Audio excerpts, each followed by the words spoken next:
Donc, je vais vous présenter des travaux des 10 dernières années sur des éléments, des objets du paysage qu'on travaille beaucoup, sur lesquels on travaille pas mal au laboratoire LISA. Donc, c'est un laboratoire qui traite des interactions sol-agrosystème et hydrosystème. Et on met en place des suivis expérimentaux, long terme, mais aussi de modélisation sur les flux d'eau dans les paysages, pour faire simple.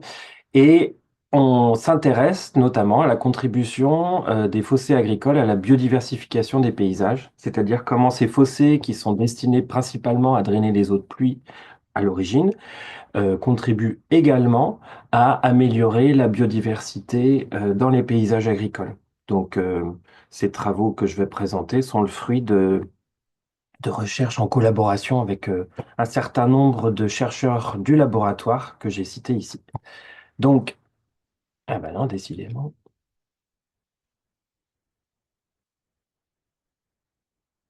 Excusez-moi.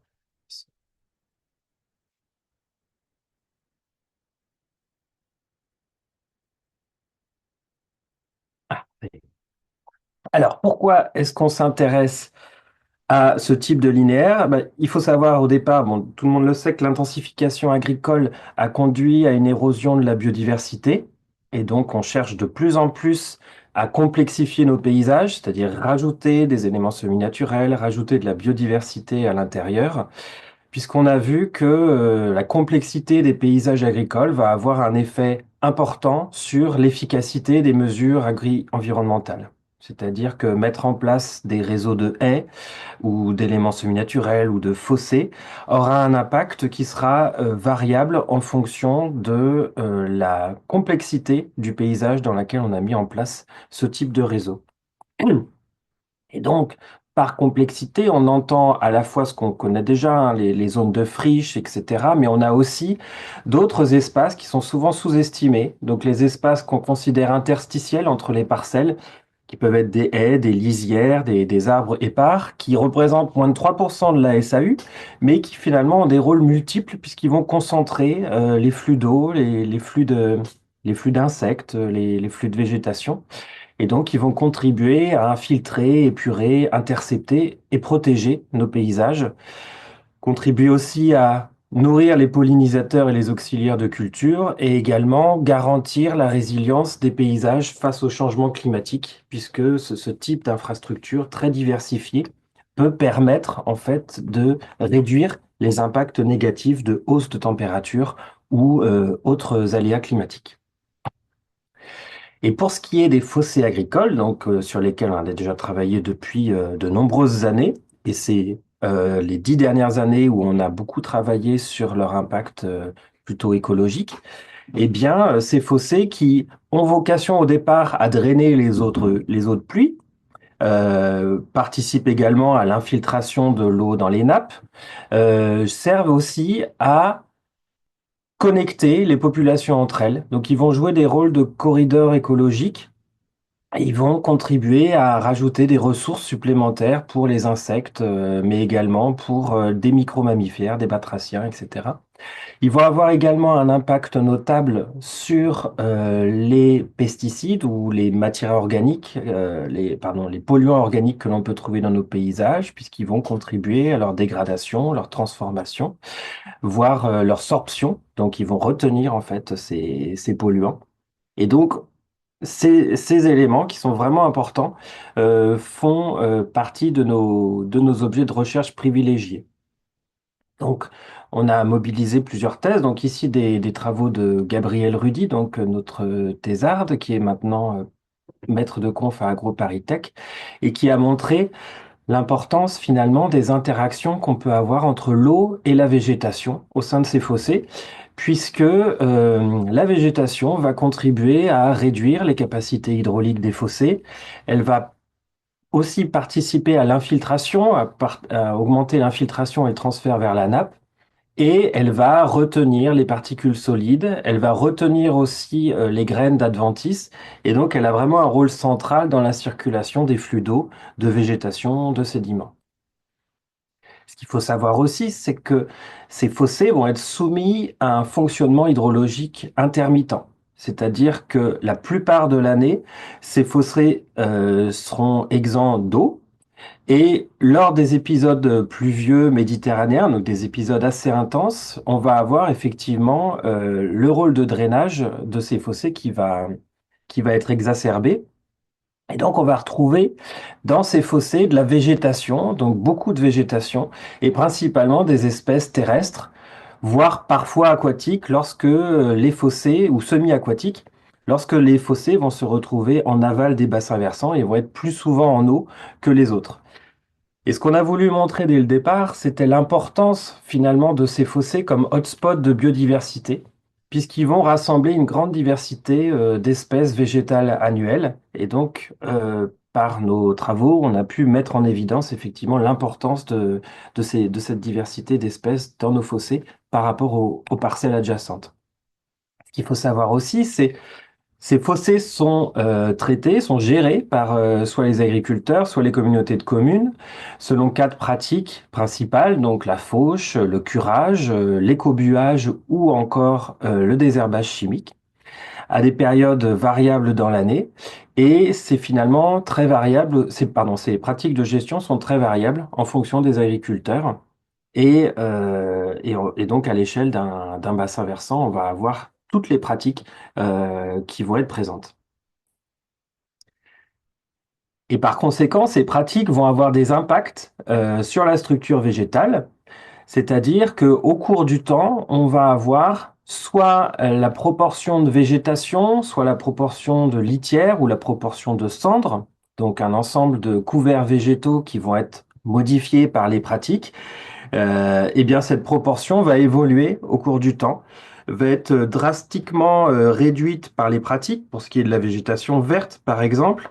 Elle va contribuer également à augmenter, par exemple, les quantités de cendres dans les fonds de fossé en fonction des pratiques. Et tous ces nouveaux, comment dire, matériaux vont avoir un impact notable sur soit l'absorption des pesticides, soit un ensemble de services écosystémiques fournis par les fossés, comme je l'expliquais, ressources pour les auxiliaires ou même biodiversité patrimoniale. Et donc, ce qu'on a voulu regarder, c'est comment est-ce qu'on peut gérer justement l'eau bleue ou l'eau verte qu'on trouve dans les paysages agricoles via les pratiques d'entretien des fossés. On se retrouve finalement face à un triptyque où on a à la fois la biodiversité végétale qui va être contrainte par son environnement, contrainte par les pratiques agricoles et qui va être en lien très fort avec les flux d'eau qui vont circuler dans ces fossés. On va se retrouver finalement avec des relations duales entre eau et végétation qui vont être à la fois dynamiques dans l'espace et dans le temps et qu'il convient de comprendre et de mesurer pour pouvoir par la suite les moduler en fonction des pratiques. Donc ce qu'on a fait au départ, c'est réussir à comprendre le lien entre eau et biodiversité végétale. Donc pour ça, on a estimé l'impact que pouvait avoir la végétation sur les flux d'eau. Donc, on a mis en place des manips dans des canaux hydrauliques. Donc, pour ceux qui connaissent le campus de la Gaillarde, c'était sur le bâtiment 21, où donc on a installé, en fait, on a planté de la végétation naturelle, différentes espèces qui sont caractéristiques des milieux méditerranéens, des milieux de fossés méditerranéens, et qui ont aussi des caractéristiques architecturales assez différentes. Donc on va avoir des végétations ligneuses, plus ou moins ligneuses, et plus ou moins ramifiées. Et donc, ce qu'on a montré, c'est que au plus fort de la végétation, quand on a une très forte densité de végétation avec de la végétation très ligneuse, on peut avoir des fossés qui vont avoir une capacité hydraulique qui sera de l'ordre de 10 fois moins la capacité d'un fossé non végétalisé. Donc cette végétation, effectivement, elle va vraiment modifier grandement les capacités hydrauliques des fossés. Et cet impact, elle va dépendre à la fois des caractéristiques des plantes et également de leur densité dans le fossé. Ce qu'on a voulu voir également, toujours dans ce type de manip en milieu contrôlé, c'est comment est-ce que la végétation qu'on va trouver dans le fossé va retenir les graines de végétation qui vont se disperser par l'eau. Donc on parle de dispersion hydrocore. Et on a voulu voir si effectivement un patch de végétation à l'intérieur d'un fossé pouvait retenir plus ou moins les graines et donc contribuer ou non à la recirculation de la biodiversité végétale dans les réseaux de fossés dans les paysages. Et donc, on a établi des relations semi-empiriques qui permettent, via la part de la végétation qui affleure à la surface de l'eau, puisque c'est là où on va retenir enfin, pardon, c'est là où les graines vont se disperser le plus. Les graines flottantes vont se disperser sur de grandes distances, et dans ce cas-là, elles vont être retenues par la végétation. Eh bien, ce type de modèle va permettre, en fonction du type de végétation, eh bien, d'estimer un taux de rétention des graines dans les fossés. Et donc là, l'idée de ce type de relation semi-empirique, c'est de pouvoir estimer, en fonction des pratiques qu'on va faire dans les fossés, eh bien, à quel endroit est-ce qu'on applique les pratiques de fauche pour pouvoir refaire circuler la végétation, refaire circuler la diversité végétale et contribuer ainsi à la biodiversification des paysages. Ensuite, ce qu'on a voulu regarder, c'était le triptyque, c'est-à-dire le lien entre biodiversité, environnement et pratiques agricoles. L'eau étant toujours importante, mais cette fois-ci, elle est plus en arrière-plan dans les études qu'on a faites par la suite. Ce qu'on avait donc regardé, c'était sur tout un bassin versant. Donc ici, c'est le bassin, alors j'ai pas mis d'échelle, mais ici, c'est sur le bassin versant du Bourdic, qui est à côté de Pézenas, et qui représente un réseau de au moins 80 kilomètres de fossés.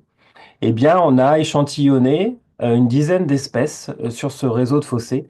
Et ce qu'on a voulu regarder, c'est est-ce que finalement, les espèces qu'on va trouver, eh bien, vont être spécifiques d'un certain milieu, milieu qui serait déterminé par les surfaces drainées, en fait, par ces fameux fossés. Et donc, on a montré ainsi que dans nos réseaux de fossés, on va trouver beaucoup d'espèces végétales plutôt xérophiles, donc les espèces qui préfèrent les milieux secs, dans les amont, donc dans les amont des fossés, tout en haut des fossés, tout en haut des réseaux de fossés. Et par contre, en aval du bassin, plus proche de l'exutoire, on va retrouver des espèces comme la salicaire, par exemple, qui vont être plutôt caractéristiques des milieux humides. Donc, on va avoir vraiment un impact fort de l'environnement sur cette biodiversité des fossés. Après, ce qu'on a voulu voir, c'est est-ce que justement les fossés par rapport aux parcelles sont ou non considérés comme des hotspots de biodiversité. Et on a testé, alors c'est là la grande difficulté, c'est que par rapport à des parcelles, on a a priori une diversité plus importante, et donc échantillonner cette diversité sur des linéaires très longs demande beaucoup de travail, et on a voulu mettre en place des méthodes de suivi, donc ça c'est en cours, efficace de cette biodiversité, en s'appuyant notamment sur des outils d'intelligence artificielle et de sciences citoyennes tels que PlanteNet pour pouvoir rendre compte de la diversité des espèces végétales que l'on va trouver dans ces fossés. Et ce qu'on a vu, donc ça, c'était des travaux qui étaient toujours sur ce même bassin versant du Bourdic, qu'on avait finalement un niveau de biodiversité qui était significativement différent et significativement plus grand sur les fossés que sur les parcelles. Donc on va avoir clairement une diversité spécifique qui sera 50% plus importante dans les fossés que dans les parcelles. Et donc, fort de ces résultats, ce qu'on a voulu regarder maintenant, c'est comment est-ce que les pratiques agricoles, donc les pratiques de gestion que je vous ai présentées brièvement tout à l'heure, pouvaient influencer la biodiversité végétale et par conséquent pouvaient avoir des effets sur les quantités d'eau transportées par les fossés. Alors, la première chose à voir, ça a été, pour les fossés, il fallait trouver un compromis entre une biodiversité végétale qui va, comme je vous l'expliquais précédemment, limiter les capacités hydrauliques, limiter également la circulation de la biodiversité, et inversement, qui va être à l'origine d'une ressource, d'un refuge pour une biodiversité animale qui y serait associée. Donc, ce qu'on souhaite, c'est maintenir un maximum de biodiversité végétale, mais en dehors des événements pluvieux majeurs pour lesquels, à ce moment-là, eh bien, il faut restaurer au plus vite les capacités hydrauliques des fossés. Et donc, ce qu'on avait regardé, c'était au cours du temps, donc sur plusieurs années, eh bien, comment est-ce que évolue la porosité du couvert végétal. C'est-à-dire, par porosité du couvert végétal, on entend sa perméabilité vis-à-vis de l'eau, vis-à-vis des graines, etc., pour voir un petit peu quel va être l'impact des pratiques sur cette porosité. Et donc, lorsqu'on fauche les fossés, on va avoir effectivement une augmentation très forte de la porosité du couvert juste après les périodes de fauche, donc c'est les zones plutôt noires, et donc qui va ensuite, au fur et à mesure au fur et à mesure de la croissance ou de la croissance du couvert végétal, eh bien cette porosité va se réduire. Et donc ce qu'il faut, c'est pouvoir réaliser les fauches en fait, en fin d'année ou au mois d'automne, juste avant l'automne, pour que, avant les épisodes cévenols, on ait une restauration des capacités hydrauliques des fossés pour que par la suite, au fur et à mesure de la croissance du couvert, eh bien, en printemps-été, évidemment, ça dépend des printemps, mais de manière générale, en printemps-été, on puisse, lorsqu'on a moins d'épisodes pluvieux, eh bien, assurer l'ensemble des autres fonctions de refuge et de ressources qu'ont ces fossés pour les parcelles. Et on est allé un petit peu plus loin, on a effectivement essayé de piloter en fait par les pratiques justement cette diversité végétale et de voir quelles conséquences cela pouvait avoir, quelles conséquences pouvaient avoir les différents types de pratiques sur la rétention des écoulements, donc ces capacités hydrauliques ou la rétention des graines. Ce qu'on a fait, c'est qu'en 2015, on est parti d'un fossé pour lequel on avait une diversité végétale qui était à peu près la même, hein, enfin significativement non différente, on va dire, suivant les différentes portions du fossé. Et ensuite, pour chaque portion du fossé, on a mimé les quatre pratiques agricoles qu'on pouvait trouver. Donc la fauche, le désherbage chimique, le brûlis, le curage. Et au bout de 2 ans, on a regardé quel impact cela pouvait avoir sur la diversité des espèces. Alors, il y a évidemment un effet année qui fait que pour le contrôle, on va avoir donc la modalité où on n'a fait aucune pratique, eh ben, on peut avoir une diversité qui a un petit peu évolué, donc de 10 espèces à 15 espèces dans notre portion de fossé. Mais ce qu'on voit aussi, c'est que finalement, perturber finalement ce milieu par des pratiques peut avoir un effet positif sur la biodiversité végétale. Donc ça a déjà été mis en avant par les écologues, c'est-à-dire que plus le milieu est perturbé et plus des espèces pionnières vont avoir tendance à revenir et coloniser ce milieu. Et on va donc avoir vraiment une coexistence entre un certain nombre d'espèces qui sera plus important que les espèces que l'on pourrait trouver dans un milieu en fait non perturbé. Et si on traduit les communautés végétales que l'on a trouvées en fonction écosystémique, donc fonction de rétention des écoulements ou de rétention des graines, eh bien, il s'avère que certaines pratiques, comme la fauche et également le désherbage chimique, vont, en réduisant drastiquement la biomasse végétale, vont contribuer à à augmenter les écoulements et à augmenter la dispersion des graines. Donc, ça va vraiment augmenter leur porosité et leur perméabilité à ces différents éléments. Donc, on a cherché ainsi, par une approche plutôt fonctionnelle, à regarder l'impact des pratiques sur différentes fonctions des fossés. Ensuite, les dernières choses que l'on a étudiées, c'était ce lien, cette fois-ci, entre biodiversité végétale, environnement et eau, où on a regardé des mécanismes qui étaient beaucoup plus spécifiques, qui étaient la dispersion des graines par hydrochorie. Et donc pour ça, on a marqué des graines, donc des graines avec des caractéristiques morphologiques très différentes. On les a marquées par des poudres qui étaient réfléchissantes aux UV pour pouvoir faire des expérimentations in situ et ainsi mettre en évidence des capacités de dispersion des graines différentes en fonction de la végétation et en fonction des caractéristiques des milieux dans lesquels on les avait déposées. Donc pour ça, on a mis en place des expérimentations où on a suivi des graines de sorgho d'Alep, donc c'est une espèce qui est considérée comme adventice, euh, et pour laquelle on la retrouve assez couramment dans nos milieux méditerranéens. Cette espèce a la caractéristique d'être une très bonne hydrocore, c'est-à-dire qu'elle est capable en fait de se disperser sur de longues distances en flottant à la surface de l'eau.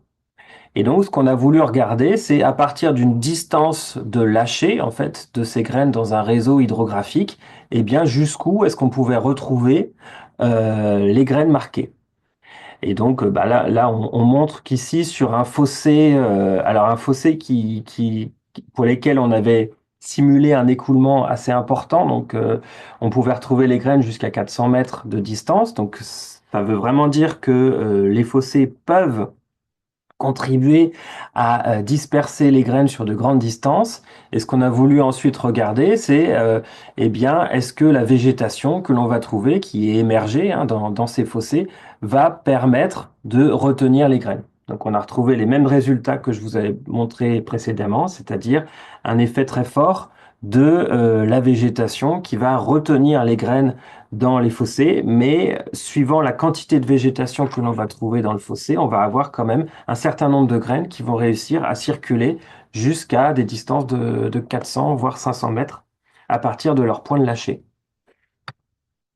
Ce qu'on a voulu regarder aussi, c'était si on est dans une parcelle agricole, eh bien, les interrangs alors plutôt une parcelle de vigne, les interrangs de vignes qu'on va voir qui sont plutôt végétalisés, eh bien, en quoi est-ce qu'ils vont contribuer finalement à l'apport de graines que l'on pourrait trouver dans les fossés qui sont en amont des parcelles, qui sont en aval des parcelles. Donc, on a essayé de trouver des parcelles qui étaient plutôt en pente où, dans ces conditions, on a lâché les graines aussi, et puis on a essayé de regarder finalement quelle proportion et quels étaient les facteurs qui expliquaient la dispersion des graines et le fait qu'on les retrouve dans le fossé en fond de parcelle. Donc là, cette fois-ci, on a travaillé sur le domaine de la Jasse, donc qui est à côté de Montpellier. Et c'était une parcelle où on avait un enderbement, un rang sur deux, avec une pente assez importante, de l'ordre de 20%, et pour lesquels on a réalisé des études, des suivis sur la dispersion de ces graines, toujours en utilisant cette poudre réfléchissante aux UV. Et donc, à partir de là, on a regardé la dispersion de la végétation qui était largement contrôlée par la végétation des interrangs et aussi la forme des graines. Donc ici, un exemple, un time-lapse en fait, de notre expérimentation pour laquelle au cours d'un épisode pluvieux, donc qui s'est finalement produit plutôt pendant la nuit, on a eu en fait une dispersion des graines importante qui est venue ensuite complètement en amont de la parcelle et qui est venue remplir le fossé qui était en amont de la parcelle. Et on a regardé en fonction du type de graines qu'on avait marqué. Donc, on avait trois types de graines. On avait des carottes, des graines de carottes sauvages, de barbon andropogon et de pavot, qu'on avait sélectionnées parce que certaines étaient plus ou moins bonnes hydrocores. Et donc, on a voulu voir si, en fonction des appendices qu'on pouvait avoir sur ce type de graines, est-ce qu'elles étaient plus ou moins retenues par la végétation. Et donc, ce qu'on a montré, c'est que déjà la part de la fraction de végétation que l'on va trouver dans l'interrang, elle va avoir évidemment un effet très fort sur la perméabilité de l'interrang aux graines. Donc, en l'occurrence, plus la fraction de végétation est importante et moins le fossé va être perméable aux graines. Et ce qu'on a vu, c'est que cet effet s'exprimait de façon différente aussi en fonction du type de graines, avec des graines qui étaient plutôt petites, donc les graines de pavot, qui avaient tendance, elles, à pouvoir vraiment se disperser et traverser en fait cette fraction de végétation. Donc on a un effet vraiment très différent suivant la fraction de végétation, qui est moins important pour toutes les autres graines pour lesquelles on va avoir des appendices et qui vont, elles, auront tendance finalement à être retenues par la végétation. Et donc, à partir de tout ça, toutes ces expérimentations, ce qu'on a voulu montrer, c'était, d'une part, le fossé va être considéré comme un hotspot de biodiversité, c'est-à-dire que ce fossé va vraiment permettre d'assurer la biodiversification des paysages. Il va avoir des fonctions hydrauliques et écologiques qui vont être déterminantes, mais qui vont être très sensibles et très variables dans le temps et dans l'espace, en fonction des pratiques, en fonction de comment sont positionnés les fossés dans les bassins versants. Et d'où l'importance et la nécessité finalement de cartographier leur présence et leur densité sur tout le territoire. Donc ça, c'est les travaux qu'on est en train de mettre en place dans le laboratoire pour essayer, à partir des nouvelles images LIDAR que l'on possède, de pouvoir cartographier cet ensemble de fossés et estimer le potentiel que pourraient avoir ces fossés à la biodiversification des paysages agricoles. Voilà, je vous remercie pour votre attention.